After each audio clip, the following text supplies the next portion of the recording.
Друзья, вчера у меня с двигателя начался в двигателе какой-то шум, какой-то стук. Получается, когда машина работает, на холостых, когда завожу, звука никакого нет. Работает все четенько, ровненько, без каких-либо звуков. И когда начинает набирать обороты, вот это где-то за 1800, да, начинается какой-то такой легкий глухой звук. Тук-тук-тук-тук-тук-тук-тук-тук-тук. Именно цикличный звук. Цикличный звук неизвестно из какого цилиндра. Где-то, у меня сразу предположение было, что вот это регулировочные шайбы на клапанах. Думаю, возможно, клапана. Короче, думал, что сразу же клапана, потому что стучит как будто клапан. Потом клапана мне отец послушал двигатель и говорит, это не клапана, нужно лезть к коленвалу. Короче, снял. Не дают нормально снять. Короче, думали, что... я думал, что это как клапана. Идет звук из-за клапанов. Нет, этот звук начался давно. Только я взял автомобиль. Я ездил немного, где-то около 2000. Да? Автомобиль до этого стоял 3 года. И получается, что типа, когда я глушил, у меня такой глухой звук был, как будто дизель работает. Вот когда уже автомобиль почти заглох, где-то оборотов 300, там 500, у меня такой звук, как будто дизель. Тук-тук-тук-тук-тук. И заглох. А сейчас вот этот звук, уже он идет постоянный. Где-то после 1800 оборотов идет этот звук постоянно. И только обороты поднимаю, он начинает быть более быстрым, более реже, чаще. Получается, что я сделал? Я снял крышку поддона. Слил масло, снял заодно фильтр масляный, потому что я хотел уже поменять масло. Не знал, какой фильтр. Жигулевский, оказалось, не подходит. У меня остался жигулевский фильтр. На вид резьбовое соединение одно и то же. Думаю, бэушный возьму фильтр, померяю, подходит он или нет. Резьбовое соединение такое же вроде бы на вид, да? Только здесь резьба М20. Не подходит. По внутреннему диаметру, по диаметру маслозаборника, все одно и то же. Там размеры, размеры это такой, вот это уже он 8-очный. Это ее фильтр. Поэтому заказал сегодня фильтр себе, заказал прокладку под клапанную крышку, потому что у меня где-то что-то подцапливает некрасиво. И заказал прокладку под поддон, потому что до меня поддон поставили, да. Намазали это все герметиком, изрядно намазали прокладку герметиком. Я ее снял с очень большим трудом, крышку поддона. Вот у меня вот так он снимается. Снять ее невозможно, потому что уже 3 года автомобиль простоял. Это все, как говорится, хорошо засохло. Снять очень тяжело было. Поддевал ножом, вот видно, что оно здесь вот слоилось, а здесь нет. Поддевал ножом, это все прорезал. Заодно, может, когда буду ставить, выровняю поддон. Вот, может, видно, здесь какая-то в поддоне металлическая стружка, как будто алюминиевая. Это на вкладышах алюминиевое напыление, как мне сказали. Это более всего, что из вкладыша. В принципе, может быть из чего угодно, и может она ездить там около 5 лет и более. От замены до замены масло просто не вытягивает вот эту пыль, она собирается. Короче, здесь такая пыль. Пробку открутил тоже с трудом, потому что ключа у меня такого нету. Пробку сливную, ключ делал сам, там квадрат, где-то такой миллиметров 8 квадрат. Сделал сам это все. Теперь думаю заказать, как читал в интернете, пробка подходит сюда с 41-го москвича. Пробка слива масла с коробки. Думаю заказать с москвича пробочку, чтобы была нормальная, чтобы были резиночки на нее. Заказать, да поставить нормальную пробку под нормальный ключ, под наш советский. Чтобы оно все можно было от замены до замены нормально все это делать.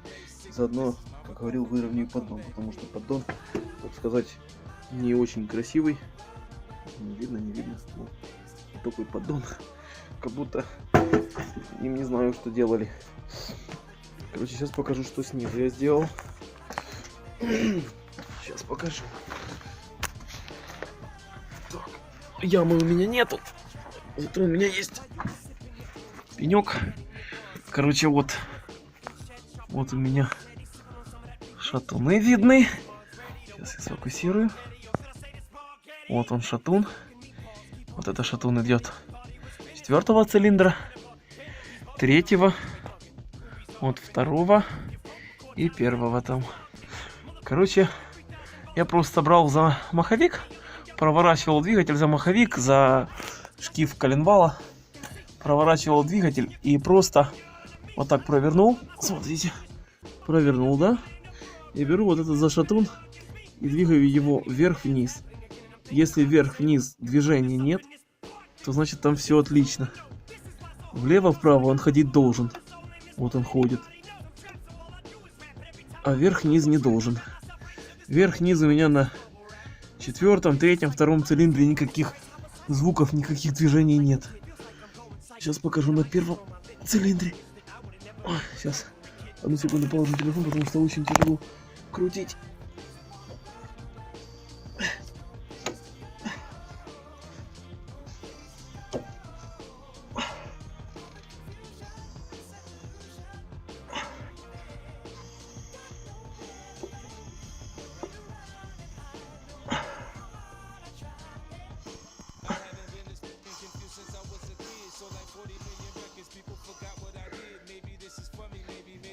Так, сейчас вот я его поставил, вот подошел. Сейчас вот чуть-чуть лучше было, более видно телефону. Вот подошел 1-й цилиндр. Шатун 1-го цилиндра. Вот беру я его вверх-вниз. И мы видим вот это чудо-юдо. Красота какая, да? Вот такая, ребят, проблема. Буду сейчас снимать щеки. Вот они на 2 болтах. Вот эти щеки. Блин, маслоприемный мешает. Вот они на 2 болтах, вот эти щеки. Сейчас я их сниму. И буду пробовать смотреть на вкладыши. Что там с вкладышами? Если буду смотреть на коленвал, нет ли на коленвалу царапин. Если на коленвале нет царапин, просто закажу новые вкладыши, поставлю новые вкладыши и буду кататься. Ну а если уже с царапинами, то будем что-то выдумывать, будем что-то придумывать, думать, делать. Снимать коленвал, вытягивать двигатель, снимать коленвал, ехать, точить. Будем что-то делать. Короче, вот такая у меня проблемка. Этот поддон крепится довольно-таки просто. Болтики под ключик на 11. Откручивается очень легко. Все вот они по кругу. Болтики под ключик на 11. Вот эти только, что возле подушки, откручиваться тяжело. Но я взял, открутил подушку снизу. Открутил ее. И что сделал? Друг у меня наклонил двигатель вперед, к салону. Наклонил двигатель к салону. Подушка чуть-чуть отодвинулась буквально, и поддон я вытащил. Там буквально, где-то полсантиметра не хватает, чтобы вытащить поддон. Вот такие дела. Сейчас сниму эти щеки вкладыш, щеки, которые держат вкладыши, и покажу остальное. Снял я один вкладыш.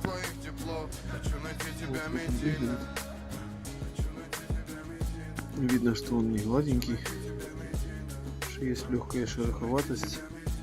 На нем стерла верхний слой, вот этот блеск. На нем стер коленвал. Я его ложу сюда внутрь, вот он ложится. Штопорная канавка, чтобы не проворачивался. Вот. Он почему-то не лежит, я не знаю, может так и нужно, но он не лежит. Может быть он прижимает, что-то раздавливает. Но факт в том, что он здесь не лежит. Он даже в канавке этой не штопорится ни хрена. Как он может? Что, куда? Короче, вот так вот. Короче, поставили новые вкладыши. Вот старые вкладыши, сейчас покажу, самые такие ужасные. Вот они. Вот эти вкладыши. Поставили уже новые, но старые еще хорошие. Ну а 1-й и 4-й цилиндр, то есть цилиндры одного такта. Не получается. Вкладыши он пришел. Капец, вот вкладыши они уже обняли. Начали обнимать коленчатый вал. То есть начали сходиться. Вот эти стороны начали сходиться в кучу, потому что коленчатый вал по нижнему по вкладышу не шатуна, а вкладышу вот этой шейки, вкладышу вот этой щеки. Он начал уже бить коленвал, и он сюда толкает. Получается, с этих сторон уже начал чуть-чуть вылазить алюминий. Вот здесь начал выходить алюминий.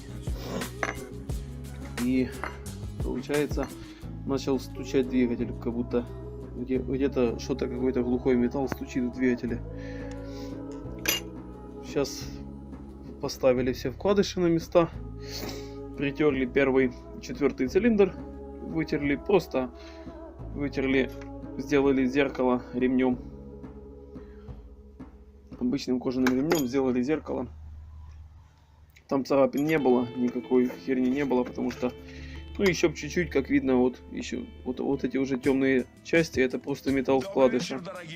Серебристые это алюминий. Еще чуть-чуть этот алюминий сожрало, сбрило бы вот это замок и провернула вкладыш бы. Когда провернула вкладыш бы, уже повредила сам коленчатый вал. Пришлось бы снимать коленвал, тащить коленвал. Чтобы хорошо заменить второй цилиндр, пришлось снять масляный насос. Масляный насос он на 4 болтах, 2 здесь, 2 здесь. 4 болта, под ключик на 13. Все хорошо откручивается. Вкладыши ставили, вкладыши смазывали маслом. Ну, здесь смазывали маслом, выбрасывали в шейки и ставили. Потом сейчас буду вытирать, снимать прокладку. Прокладку с двигателя уже снял, потому что там намазали герметиком. Сейчас буду и на поддоне это все снимать, это все срезать, вот этот герметик царапывать. Вот оно все приклеена прокладочка. Ее невозможно отодрать. Прокладка. Это все буду. Это прокладку новую уже заказал. Вот она стоит. Вот такая фирма L-Ring. Вот ее номер. Может, кому-то будет интересно. Кто будет искать. Покупал в Украине. Сайт All Parts. Довольно-таки дешевые запчасти. Довольно-таки фирменные. Вот такой фирмы были вкладыши. Вот. Мотосервис. А фирма Кобл Шмидт. Здесь и голограммы, и все как полагается. Нормальные, качественные. Здесь пишет стандарт. Компания Renault. Вот номер вкладыша. Я просто взял старый вкладыш свой. На старом вкладыше здесь тоже указан номер. Вот он. Я зашел на сайт All Parts, забил его туда. И мне показалось, что есть там наличие типа уточните, в наличии может быть нету. Я оставил заявочку, потом позвонил по номеру телефона, который указан на сайте. Там Леша, он любезно все мне рассказал. Буквально через полчаса он мне перезвонил, сказал, что все есть в наличии. На территории Украины они стоят 240 гривен. Комплект вкладышей. Комплект. Потом купил я масляный фильтр. Масляный фильтр вот мой старый, да. Тоже покупал на сайте All Parts. Я новый, старый, потому что у нас нету, у нас таких вещей по району по нашему нет, найти по автомагазинах, как такой фильтр. Вот стоит Жигулевский, да, резьба вроде бы одинаковая, все вроде бы одинаковое, но не то. Это мой старый от Жигулей остался. Было интересно померить, подходит он или не подходит. Я тоже просто взял вот этот номерок, который указан на старом фильтре. Вот он. Забил его туда же на сайт и заказал вот такой фильтр.